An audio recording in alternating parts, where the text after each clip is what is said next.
So in this short video, we are going to discuss a mass transfer operation which is known as drying. So drying is important in all industrial application because it is necessary to remove moisture from the wet solid. So let's try to understand this. So consider this is the wet solid that we have. Now this wet solid comprises of moisture. It has moisture in it. Now this moisture can be categorized into two types. One is the first type is the bound moisture. First is the bound moisture and second is the unbound moisture. This will be the unbound moisture.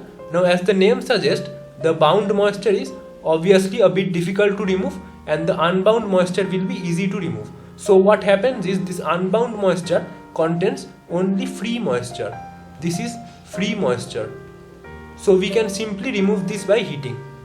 So you can see that most of the moisture have disappeared on heating and this moisture was free moisture, but still a lot of moisture is present. Now this is bound moisture. Bound moisture, this consists of bound moisture will consist of both free moisture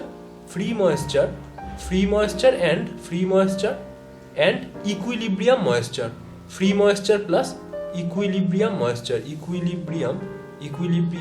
moisture. Now on heating this solid further, we can see that almost no moisture is present in the solid. So these little drops of water which are present are deep inside and are known as the equilibrium moisture. Now this water quantity which is present, this moisture can never be removed, and if we try to remove this, we have to burn out the entire solid. We have to burn out the solid. So this is known as equilibrium moisture. It cannot be removed, and it is, if you need to remove it, you need to burn out the entire solid. So the moisture which cannot be removed by simple heating is the equilibrium moisture. Free moisture can be removed by simple heating. So this is all about this moisture. Now let's go to study the nomenclature. So whenever we write this small x, it means that the kg of water per kg of wet solid. This is known as the weight basis. Why this is known as weight basis? Because we have taken the kg of wet solids. So another term is this capital X. This is known as this can be written as kg of water per kg of dry solid. Per kg of dry solid. This X, this is known as on dry basis. This is on dry basis because I am taking dry solid. So if I weigh this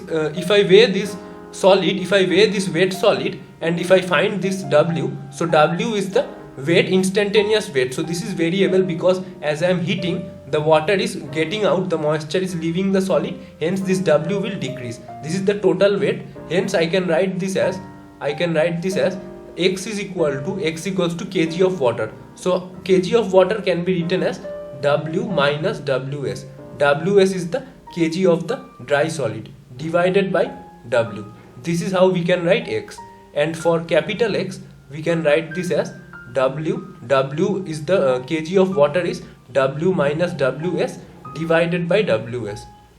This is how we write the on the dry basis, the mass ratio on the dry basis. This is the mass fraction, that is the weight basis. So let me repeat this once more. This W is the total weight. So if I remove the weight of the dry solid from this, I will get the kg of water which is present divided by the total weight, that is the kg of wet solid. And on dry basis, when I am doing the calculation, this total weight minus the weight of the dry solid will give me the kg of water, and the weight of the dry solid is Ws. That is what I have put in the denominator. So these are useful in doing the calculation. The most useful is this capital X. This is the most important among the two. So now we will see the drying rate curve. So to understand this drying rate curve, I need to do a short experiment. So this is a wet solid. So let the weight of the dry solid, the weight of dry solid, let this be equal to Ws. This is the weight of dry solid. This I have measured well before any moisture was present in the solid. So this is the weight of the dry solid now. So this is a device which will give me the instantaneous weight of this block. So I am allowing hot air to pass through this. I am allowing hot air to pass over this so that the moisture will start to get removed from this dry solid. So the weight of this will decrease and this W will also start to decrease. So now on the y-axis I will take the rate of drying, which is N, and on the x-axis I will take X, which is the X is equal to, I have just shown above, X equals to kg of water divided by the kg of dry solid. So this is equal to, what is the kg of water? This W, which will be shown in this meter. So W minus Ws, that is the kg of water, because Ws is the weight of the dry solid divided by the weight of the dry solid. This is how we will get this capital X. This is on the dry basis. So moisture on the dry basis is capital X. So I am taking this capital X on the x-axis, and on the y-axis I have the rate of drying. This is the rate. So at first, when this starts to heat, what happens is, so at first the initial amount of moisture that is present on this wet solid is given by W minus Ws divided by Ws. So this is how we will calculate the initial moisture. So let this be the x1. So I will plot x1 over here. So from x1 as I keep on heating this solid, so from x1 as I start heating this, as I keep on heating this solid, the unbound moisture, which is only the free moisture will start to escape. So as this free moisture escapes, this will happen at a constant rate. So from x1 this will be a constant rate. So this will keep on happening until all the unbound moisture goes away. So as all the unbound moisture will go away, so now the moisture which is left, so all the unbound moisture has gone away. So now the moisture which is left over here in this solid, this is known as bound moisture. This is bound moisture. The moisture which is remaining here is bound moisture.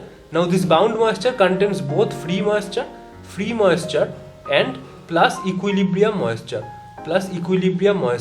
So in this mixture of free moisture and equilibrium moisture, I can still remove this free moisture by further heating. But if I start heating further, so on further heating, what will happen is the rate will start to decrease. And it will not be a straight line like this. It will be a linear heading downwards. So this is what will be this curve where it represents the bound moisture removal. That is this region. So now this point up till which we have removed is known as the equilibrium moisture. I cannot remove further this. Notice that I haven't drawn the diagram till here. I have stopped over here itself because I cannot remove this moisture. This is the equilibrium moisture. If I try to remove this portion, I have to burn out this entire solid, which I cannot do. So one important thing is this point after which I start to remove the bound moisture is known as this point. So this will be known as the critical moisture. Let this be Xc. This is the critical moisture. Critical moisture. So now this region is known as the constant rate period. This region is known as the constant rate period from this x1 to this xc. This is known as the constant rate period. After this xc, from xc to x star, this is known as the falling rate period. Falling rate period. This is from xc to x star. So these are the two important regions. Now we will develop equations. So there are equations for this constant rate period and falling rate period. So the time required for drying in this constant rate period is given by, I will write the expression over here. For constant rate period, that is the region for the region from x1, the region from x1 to xc. The region from x1 to xc, in this region, the equation is the time required for drying, theta, is given by Ws, that is the weight of dry solid, divided by ANC. So what is A? A is the area of the area exposed for drying. In this case, only the surface which is exposed for drying will be this A, and this NC is the rate. the rate for drying. It is constant rate period, so NC will be constant. So theta equals to Ws by ANC times x1 minus x2. So what is this x2?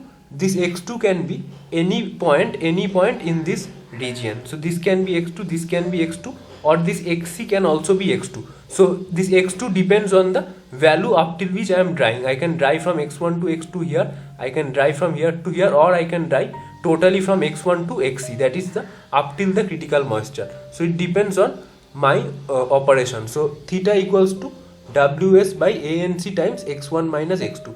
This is for constant rate period. Now for falling rate period in this region we have a different equation.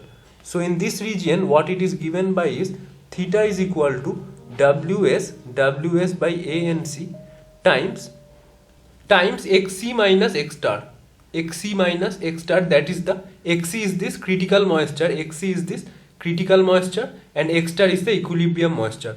So now xc minus x star into ln of x1 minus x star. Now don't confuse this x1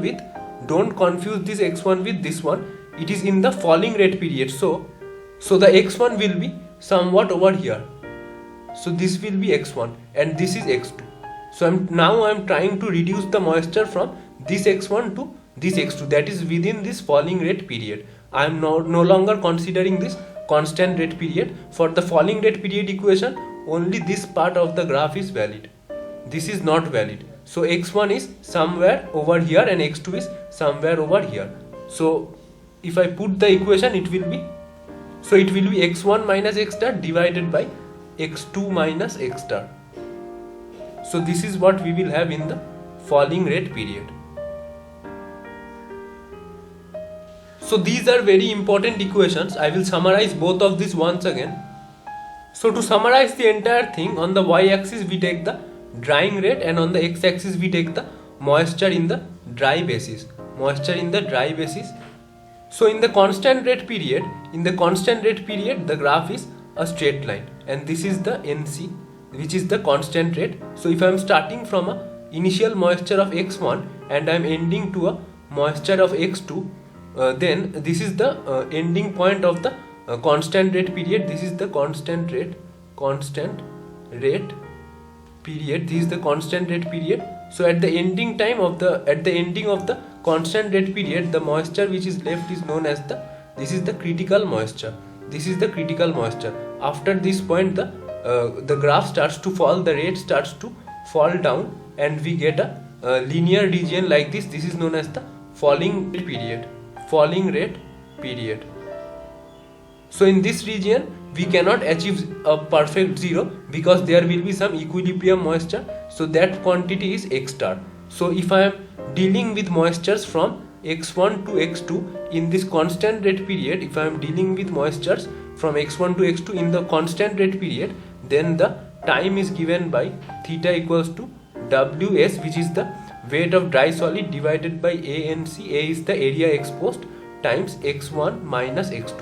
This is in the constant rate period, and in the falling rate period it is given by Ws by ANC times xc minus x star. Xc is this critical moisture and x star is the equilibrium moisture, times the ln of x1 minus x star divided by x2 minus x star. But remember, this x1 x2 is not this one in the graph. This one is not the x1 x2. The x1 x2 is the new x1 x2 in the falling rate period. That is, if I am trying to go from this moisture x1 to x2, so if I am trying to go from here to here, then I have to use this equation, and if I am trying to go from here to here, then I have to use this equation. So these are two different cases, that is the constant rate period and this is the falling rate period. So this was all about drying. In the next video we will try to solve some problems on this. Thank you.